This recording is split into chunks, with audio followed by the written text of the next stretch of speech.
Zagales, zagalas, señores del jurado, yo soy Roberto y os quiero dar la bienvenida a este pequeño canal donde, como sabéis, solemos hablar de cine. En el mundo del cine ocurre una cosa muy curiosa con la identificación de actores y personajes, y es que si bien tenemos personajes que históricamente han sido interpretados por muchos actores, como puede ser Drácula con ese Bela Lugosi, Christopher Lee, Gary Oldman, o bueno, como puede ser James Bond con Sean Connery, Roger Moore, Daniel Craig, George Lazenby, tenemos algunos personajes o tenemos algunos actores que serían inseparables el uno del otro.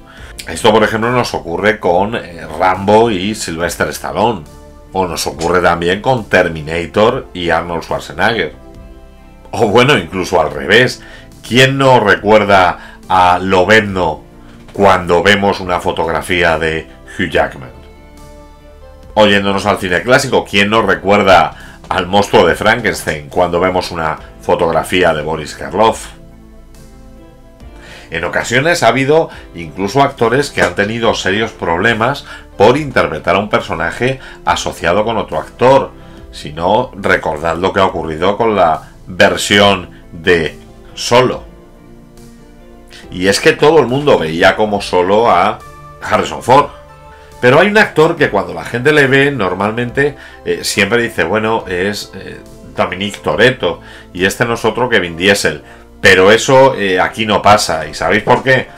Porque esto es otro rollo.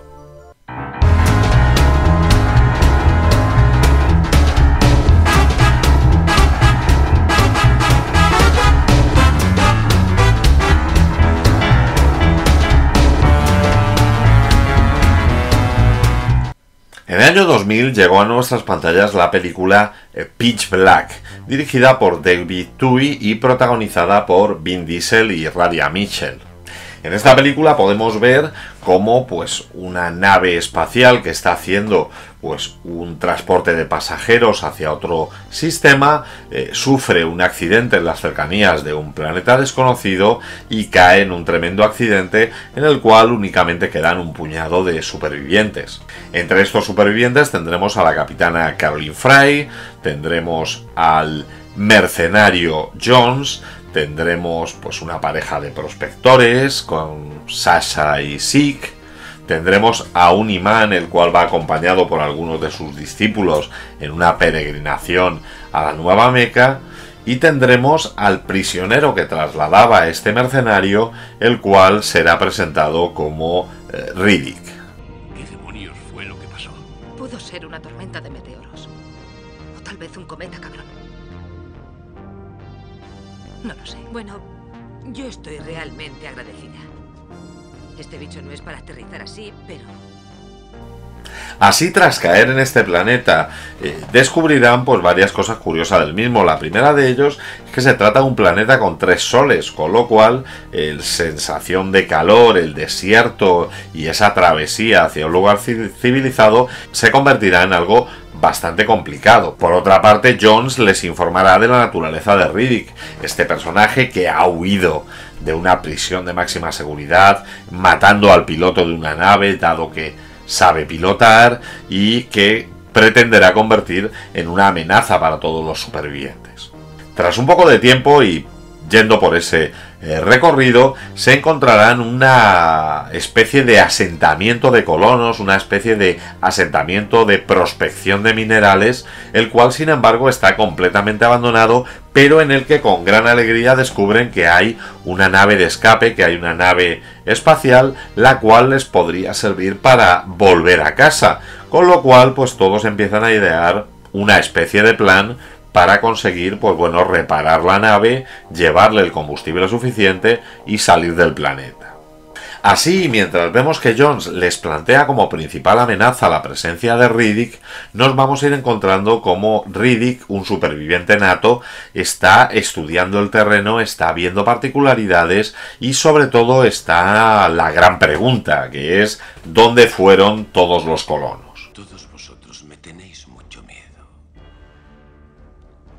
Normalmente me lo tomaría como un cumplido. Pero ahora no es a mí a quien debéis temer. Así, según vamos avanzando en la trama, descubriremos que realmente pues hay una especie de criaturas que viven en las sombras, que viven en las cuevas y que parecen ser tremendamente agresivas.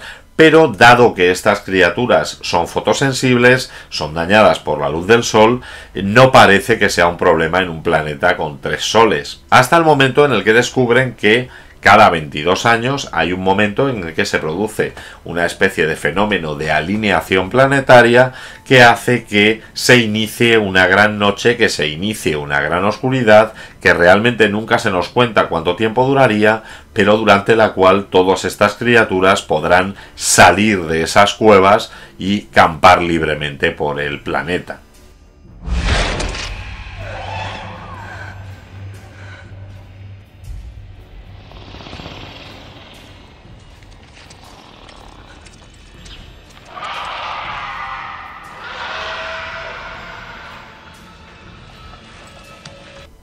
Dadas las circunstancias, se busca un plan de escape, se busca el acelerar esta recuperación de las células de combustible y el poder llegar a la nave para poder salir del planeta.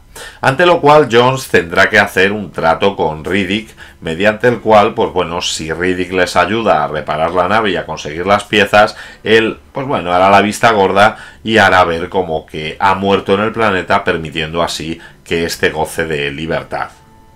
Durante toda esta película vamos a ir viendo realmente un arco de superación de todos los personajes. Por un lado vamos a tener sobre todo el personaje de Caroline Fry, el personaje de la capitana, por ser la única superviviente de la tripulación, el cual pasará de un primer momento en el cual no tiene ningún tipo de apego por los supervivientes a intentar convertirse en la líder que ha de guiarlos fuera del planeta. Por otro lado tenemos el arco de Riddick, un auténtico antihéroe, un criminal, un hombre que vive fuera de la sociedad, pero que sin embargo demuestra valores y demuestra un instinto de supervivencia, el cual puede ser tremendamente útil para salvar la situación. Pero también tendremos el tema de Jones, una persona que se nos ha presentado como un agente de la ley, pero que se revela como realmente un mercenario fiel únicamente a sus intereses, cuyo principal interés es ganar dinero entregando a Riddick, drogadicto, y el cual parece ser una persona poco fiable. Los médicos de combate deciden quién vive y quién muere. Lo llaman triage. Cuando yo lo hago, lo llaman asesinato. En cualquier caso, es algo a lo que podemos recurrir. Durante el desarrollo de la película nos vamos a encontrar cómo estos personajes pues van a ir sufriendo ciertas dificultades y, como suele ser habitual en todas las Monster Movie, van a ir siendo eliminados uno a uno por las diferentes criaturas, volviéndose la situación cada vez más insostenible y teniendo que decidir quién es confiable y quién no, y cómo podremos salir del apuro. Así, finalmente, nos veremos en una situación extrema en la cual se determinará quién es realmente un héroe y quiénes serán los supervivientes que consigan salir del planeta. La idea de esta película parte de dos productores de la empresa Interscope Communication, los cuales se pusieron en contacto con Ken y Jim Witt, los guionistas de La Mosca 2, los cuales empezarán a dar vueltas sobre la premisa que se les marca. Y esta premisa no es otra que qué ocurriría con un grupo de supervivientes que caen en un planeta abandonado y en el cual aparecerán unos fantasmas durante la oscuridad que irán acabando uno a uno con ellos. Sobre esta base argumental, el primer cambio que hicieron los Witt fue eliminar esa parte de sobrenatural de los fantasmas y convertirlo en unos monstruos, dado que pensaban que para que el espectador empatizara con una survival horror como esta película, debía ser una amenaza real y creíble. Decían que, bueno, el hecho de utilizar fantasmas podía hacer que cierta parte del público quedara bastante fuera de la narrativa. Así, su centro de atención es quiénes son esas personas, cómo han llegado allí y cómo tratarían de sobrellevar la situación, basándose para ello mucho en películas de supervivientes o de náufragos. De hecho, tomaron como gran referencia para la primera escritura del guión la película Volvieron 5 de 1939, la cual narra la aventura de unos supervivientes a un accidente aéreo y que, bueno, como curiosidad tiene a Lucille Ball, a la famosa Lucille Ball, en un papel dramático. Pero también se basaron en películas como pues bueno, La Diligencia, Las Arenas del Kalahari, dado que desde el primer momento tuvieron presente ese aspecto desértico del lugar donde aterrizarían los supervivientes. A principios de 1998, y tras haber hecho 2 escrituras de guión por parte de los Cid, los productores vieron que realmente este guión le faltaba algo, ¿no? Carecía de cierta fuerza, y contactaron con David Twohy. David Twohy era un guionista el cual tenía ya cierto prestigio después de haber comenzado con películas pues como Warlock, haber trabajado en El Fugitivo, haber trabajado pues en La Teniente O'Neill, y por tanto parecía pues que podría ser una buena opción para reescribir el guión. La cuestión está en que cuando comienza con la reescritura, Twohy cambia muchas cosas. Empieza cambiando el sexo de los protagonistas, dado que en el primer borrador se estaba hablando del Capitán Fry, el capitán era masculino, y Riddick era un personaje femenino, era una prisionera que era trasladada por el mercenario hacia la prisión. Twohy cambia esto y decide que convertirá a Fry en una capitana y que convertirá a Riddick en un personaje masculino.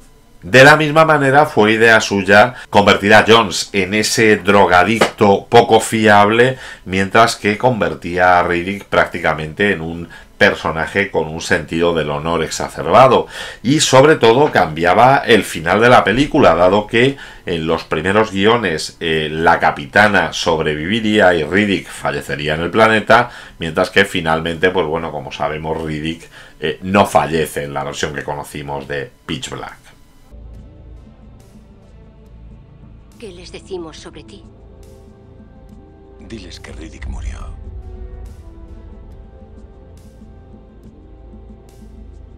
En algún lugar de ese planeta.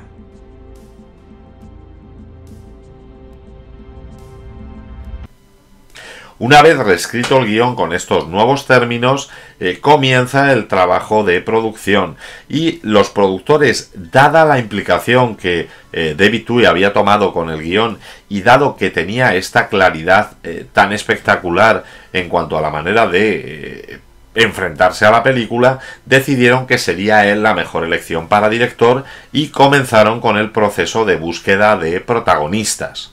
Para Twohy quedaba claro que el personaje que debía marcar todo el proceso de desarrollo de la película debía ser el personaje de Riddick, dado que bien fuera como antagonista al principio de la cinta o como antihéroe, sería el personaje que sería más atrayente para el público. Y así comenzó una búsqueda entre actores no demasiado populares, dado que el escaso presupuesto que se quería asignar al proyecto, que era de 23 millones, no permitiría la contratación de actores muy conocidos. Aún así, los productores le hicieron llegar el guión a Steven Seagal, pensando que Steven Seagal podría ser una buena opción para Riddick. Esto llevó a una tremenda discusión con el director, dado que el director había oído y tenía información de que Steven Seagal era un actor con el cual resultaba bastante difícil trabajar y era un actor que creaba bastante discordia en los rodajes.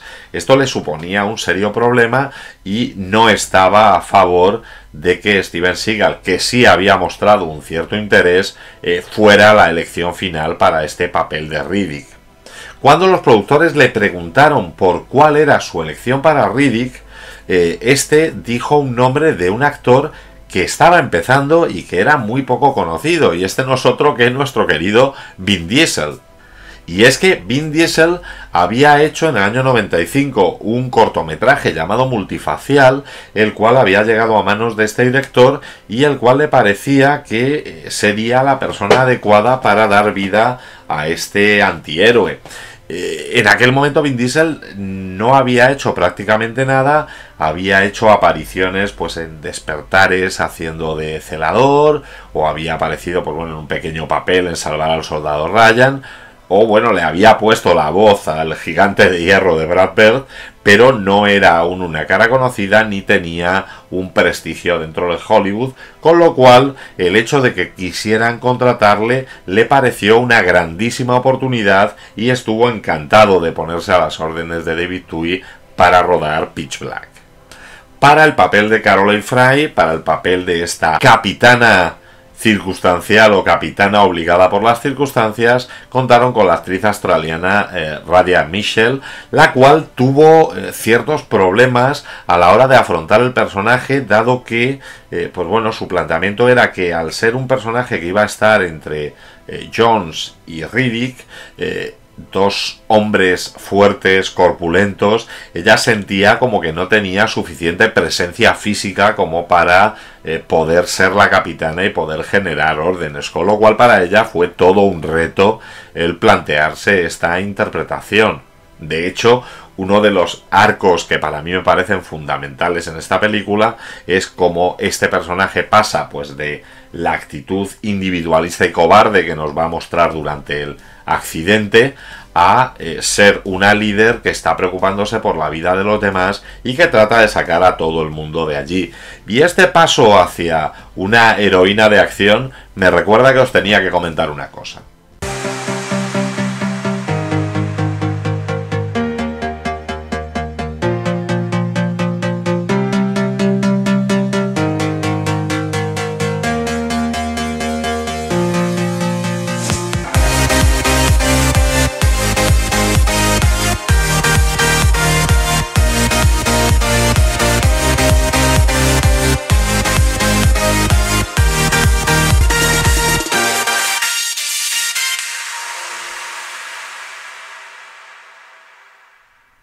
Por último, para el papel de Jones, para el papel del mercenario, se contrató a Cole Hauser. Cole Hauser, hijo de Vin Hauser, que había sido una estrella del cine de serie B en los años 70 y 80, estaba en ese momento buscando hacerse un nombre en el mundo de Hollywood, y este personaje de Jones parecía como anillo al dedo para él. Él es el prototipo de chico bueno norteamericano, un personaje, pues bueno, blanco, alto, fuerte, que tiene pinta de buen chico y bueno, daría muy buena imagen para este personaje de policía moralmente controvertido, drogadicto, obsesionado con mantener a Riddick bajo control y que además, según veamos el desarrollo de la película, veremos que solo se preocupa por sí mismo y que el resto de los supervivientes le dan realmente igual. No te pierdas la fiesta. Vamos, pequeño. Junto a ellos, sobre todo, deberemos destacar tres papeles secundarios. Por un lado, tendremos el de este imán que viaja con sus discípulos hacia la Nueva Meca, interpretado por el maravilloso Keith Davis, al que todos admiramos desde su participación en La Cosa, y que será el contrapunto moral de Riddick, dado que mientras Riddick va a defender durante toda la película el pragmatismo, el hacer las cosas porque son necesarias, con el afán de sobrevivir, veremos como este imán pues es un hombre de fe, que cree en Dios y que cree que hay un ente superior que será capaz de ayudarle a sobrellevar las situaciones. Está diciendo, Dios es grande. Allahu Akbar, sí. Esta es la fuente del agua. Por otra parte, tendremos el papel de Sasha, el papel de esta colona que viaja junto a Zeke, en principio para establecerse en algún sitio, y que aportará también un toque práctico y un toque de realidad a esta situación de supervivencia, convirtiéndose en un personaje bastante importante. Este personaje está interpretado por Claudia Black, la cual en aquel momento tenía cierta popularidad por estar en el rodaje de la serie Farscape, y además simultaneó el rodaje de Farscape y de la película de Pitch Black, de tal manera que tenía que coger un avión todos los viernes y hacerse una serie de horas de vuelo para conseguir estar en el rodaje, lo cual llevó a que al finalizar el mismo estuviera a punto de dejar su carrera como actriz. El otro personaje que también tendrá gran importancia será ese adolescente interpretado por Rhianna Griffith, el cual, pues bueno, en principio se nos ha mostrado pues como que es un chico que además, pues bueno, empieza desde un primer momento a tener una empatía y admiración hacia Riddick, que empieza incluso a imitar tanto sus acciones como su forma de actuar, pero que al final de la película, en un giro inesperado, se nos revelará que se trata de una chica, la cual, pues bueno, se hace pasar por chico pues para viajar con mayor tranquilidad y para evitar problemas. ¿Dónde puedo conseguir unos ojos así? Tienes que matar para eso. Vale, puedo hacerlo. Luego ir al trullo donde te dicen que nunca volverás a ver la luz del sol. Buscas a un médico. Le pagas con 20 cigarrillos mentolados. Y entonces consigues que él te opere los globos oculares. Y así. Finalmente, tras haber completado el reparto, dio inicio el rodaje. El rodaje se inició en junio del 99 y se dividió en Australia entre un trabajo para lo que eran todas las escenas interiores en los estudios Village Road en Queensland y un trabajo de exteriores en el desierto Coober Pedy, que es el mismo desierto en el que se han rodado todas las partes de la saga de Mad Max. Además de esto, se finalizó sobre todo el trabajo de miniaturas y trabajo de efectos, así como algunos trabajos de interiores de la nave en los estudios New Deal de Los Ángeles. La película se trató de rodar de manera cronológica, así comenzaron rodando todas las partes de exteriores iluminadas y posteriormente pasaron a rodar de manera consecutiva todas las partes oscuras, y este rodaje no careció de ciertas dificultades. La primera de ellas fueron los vientos. Fue una época en la que se levantaban vientos de hasta 100 km por hora en el desierto, lo cual afectaba sobre todo al récord de las grabaciones, dado que era muy complicado que cuando se cortaba una escena, si había que repetir o si había que hacer una nueva toma, todo estuviera exactamente igual que en la toma anterior, lo cual hacía que se perdiera tiempo, dado que la toma debía hacerse de principio a fin en una misma grabación. Unido a eso, y también siendo circunstancia climatológica, fue un problema el frío.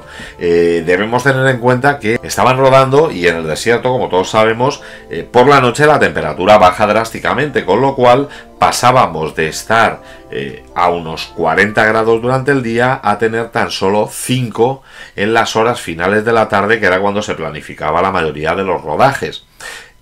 Claro, los personajes de Riddick y de Caroline debían hacer muchísimas escenas con camisetas de manga corta, con lo cual, además de que se les tenía que poner líquido por encima para que dieran el aspecto de estar sudado, hacía que tuvieran una temperatura corporal bajísima, con lo cual ambos intérpretes declararon que muchas veces su actuación consistía básicamente en no ponerse a temblar durante la escena.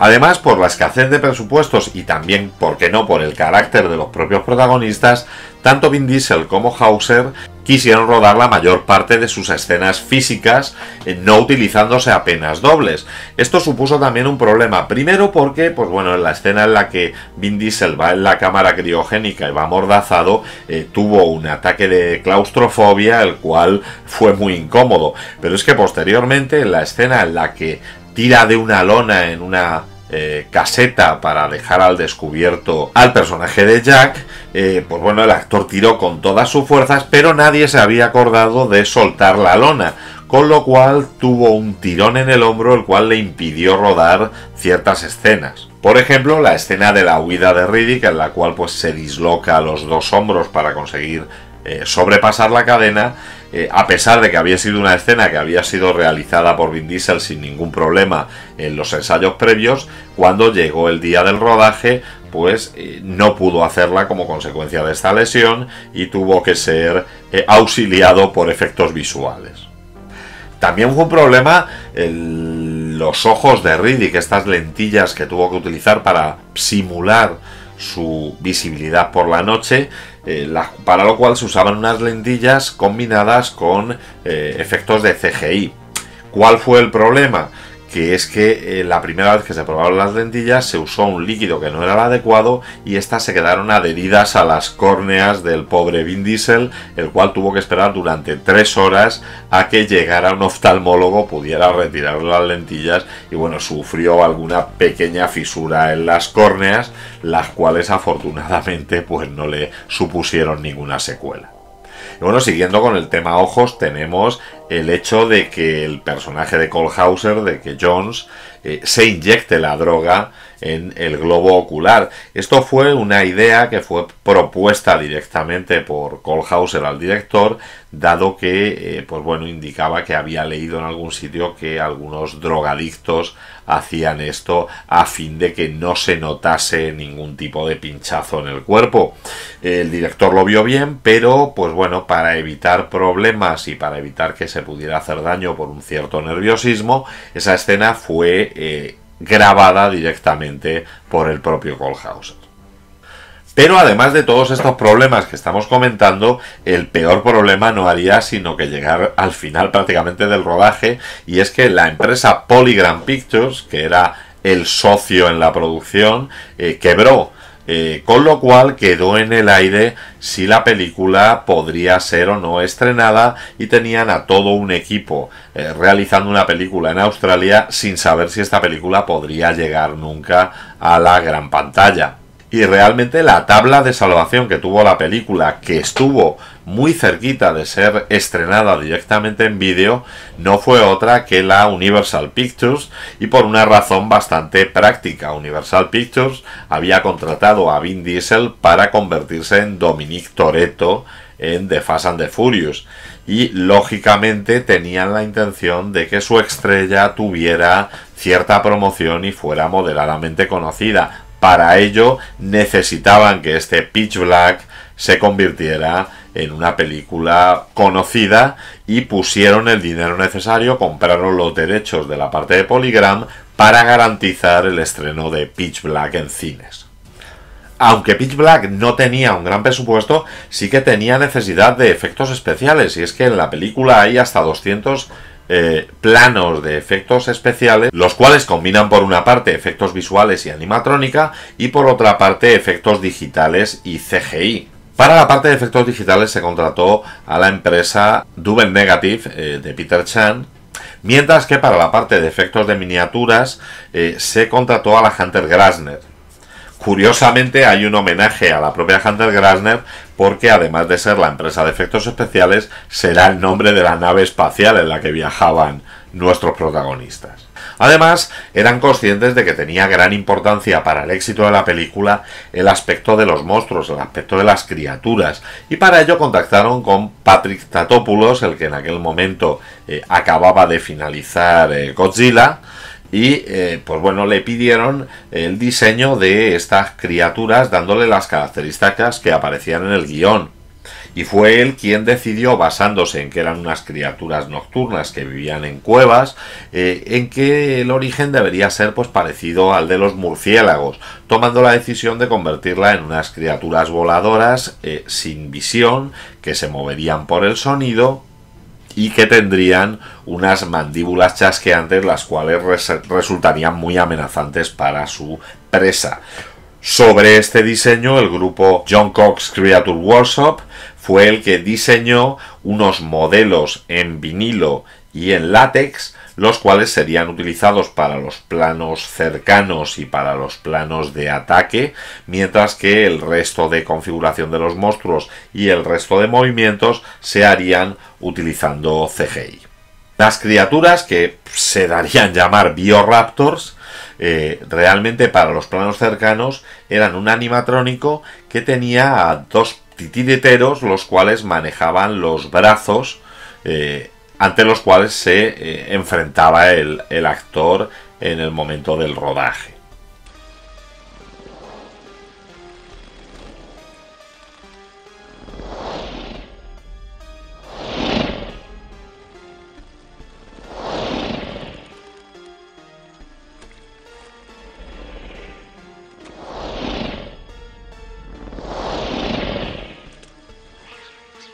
Y en cuanto a las criaturas, surgió otro de los cambios que hubo que realizar, y este no es otro que la sangre. Se encontraron con la situación de que si la sangre de las criaturas era sangre roja, la película podría ser clasificada PG-13. PG-13 para una película de estas características podría suponer un auténtico fracaso en taquilla, por lo cual se optó por ponerles esa sangre azul que podemos ver en la película, para que así pudiera haber escenas súper sangrientas, como es la del enfrentamiento entre las propias criaturas sobre la grieta, salpicando a nuestros protagonistas sin que hubiera ningún problema legal con ello.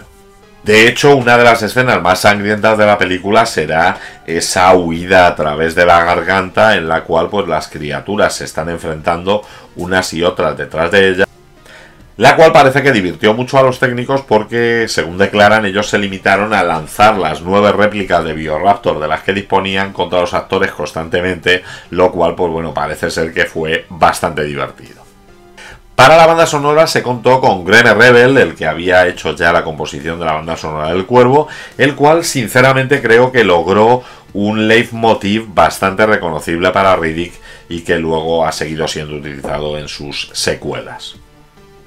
Algo curioso es que la película en su planteamiento inicial tenía 3 protagonistas, ya que durante todo el rodaje tanto Fry como Jones como Riddick tenían más o menos el mismo peso en la trama y tenían más o menos la misma importancia. El problema es que cuando se hicieron los primeros pases de prueba se detectó que todo el mundo simpatizaba con Riddick, con lo cual en la versión final del montaje pues se eliminó cierta parte de esta desarrollo entre Fry y Jones y de su crecimiento como personaje, para primar el que Riddick hiciera cosas.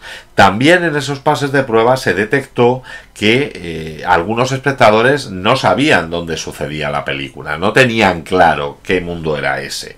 Por ello se cambió también el inicio y ya en los Estados Unidos se hizo una especie de rodaje adicional de todo lo que era la escena inicial en la nave, con los cuerpos criogenizados y con la voz de Riddick poniéndonos en antecedentes sobre lo que está ocurriendo y hacia dónde se dirigen. Ahora entiendo por qué sigo despierto. Me transportan con civiles. Creo que son unos 40 y pico. Alguien hablaba en árabe. Algún santongafe, quizá en peregrinación a la Nueva Meca. Y bueno, finalmente, como he comentado antes, se consiguió que la película llegara a los cines, donde pues la verdad es que tuvo un éxito razonable. Una película que había tenido un presupuesto de 23 millones llegó a recaudar casi 54 millones de dólares a nivel mundial, lo cual estuvo bastante bien. Además, ya no solo fue la importancia de esa recaudación, sino que fue una película muy bien considerada por la crítica. Estuvo nominada como mejor película a los premios Saturn de ciencia ficción y tuvo un razonable buen rendimiento en los festivales en los que fue presentada. Asimismo, a nivel de crítica, la respuesta fue muy positiva. Tenemos una valoración del 59% en Rotten Tomatoes, en IMDb, donde, como sabéis, prefiero esa nota porque es dada por el público, tiene un 7,1, o sea, en ambos casos tiene una consideración de una película notable, lo cual no está nada mal para una película con un espíritu de serie B tan marcado como esta. ¿Qué pasa, Riddick? ¿Qué pasa ahora? Como te dije, no es a mí a quien debéis temer. Y es que la clave para mí del éxito de Pitch Black está exactamente en ese punto, está en el hecho de que es una serie B bien entendida, es una película que es consciente de su escasez de recursos, que no abusa de intentar enseñarnos al monstruo, que no abusa de intentar enseñarnos efectos dado que cuestan dinero, y que lo que hace es mostrarnos el camino de unos personajes de un punto A a un punto B de una manera sencilla, sin complicaciones, con unos giros de trama realmente sorprendentes, pero no increíbles, y donde sobre todo se nos mostró por primera vez a un personaje para mí icónico como es Riddick. Como curiosidad, he de admitir que a mí hay algo que me encanta, que es que dejaron a los actores que fueran ellos mismos. Igual que hemos hablado antes de que Cole Hauser pues fue quien tuvo la idea de que se inyectara la droga en el ojo, pues en la escena en la que se ve a Riddick en una silla mientras han matado a un pasajero confundiéndole con él, pues fue una idea que fue del propio Vin Diesel y que queda muy bien con el personaje.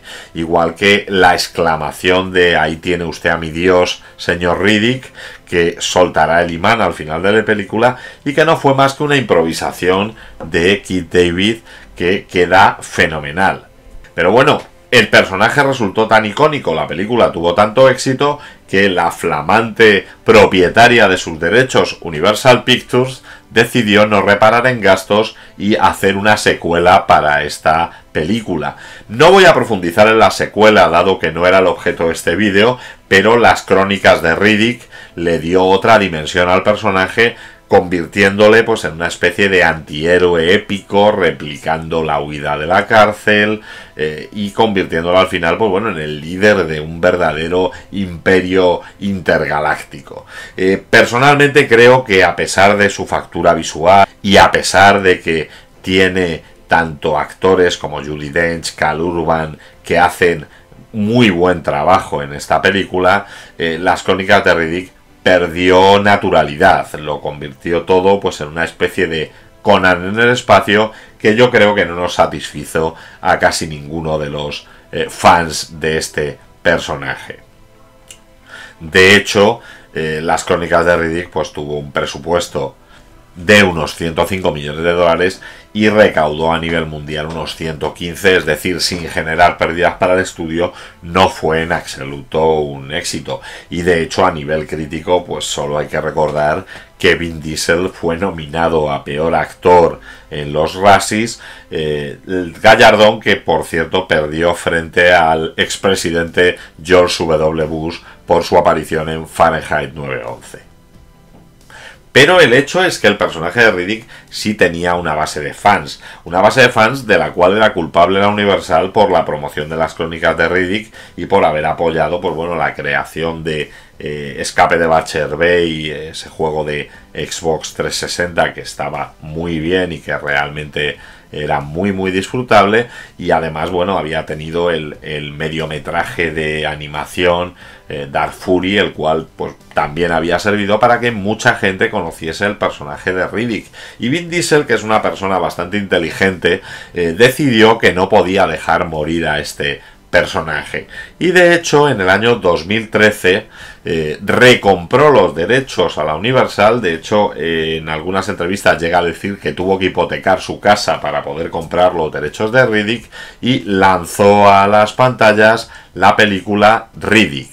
Esta película, de nuevo dirigida por David Twohy, volvía un poco a los orígenes, nos vuelve a situar al Riddick superviviente, al Riddick antihéroe abandonado en un planeta extraño. De nuevo vuelven a aparecer ese terror con bichos, de nuevo vuelven a aparecer esos monstruos que pueden atacarle, y de nuevo tenemos a un grupo de mercenarios que busca su cabeza. Y de nuevo conseguimos tener una película muy divertida, muy entretenida, y en la que pues bueno, la epicidad de Riddick está más en el modo de sobrevivir que en cualquier otro logro que pueda conseguir. Y esta vuelta a sus orígenes de nuevo vuelve a ser rentable en taquilla. Película con un presupuesto de 38 millones, recaudó a nivel mundial 98 millones y sirvió de puerta para una cuarta parte que aún no ha llegado a nuestras pantallas, pero que se supone que está en estos momentos en fase de preproducción y que será Pitch Black Furia, en referencia al planeta de origen de nuestro personaje. Ahora mismo solo tiene confirmado la participación del director y de Vin Diesel, está en una fase muy temprana. De hecho, la confirmación de que está en preproducción fue hace unos meses, y la verdad es que pues yo personalmente estoy esperando ansiosamente el que nos pueden aportar sobre este personaje, que sin duda me parece el más icónico de los personajes que ha llevado a la pantalla Vin Diesel. Y bueno, ¿a vosotros qué os parece? ¿Preferís a Riddick en esta serie B de Superviviente con monstruos o os gustó más la epicidad de la segunda parte? Ya sabéis, ponedmelo en la caja de comentarios. Si os ha gustado el vídeo, dadle al like, suscribíos al canal y no dudéis en pasar por la sección Canales que me enrollan dentro de mi canal, donde encontraréis a compañeros que hablan de cine incluso mejor que yo. Y como siempre digo, parafraseando a Timmy Cole, en el próximo programa hablaremos del gobierno.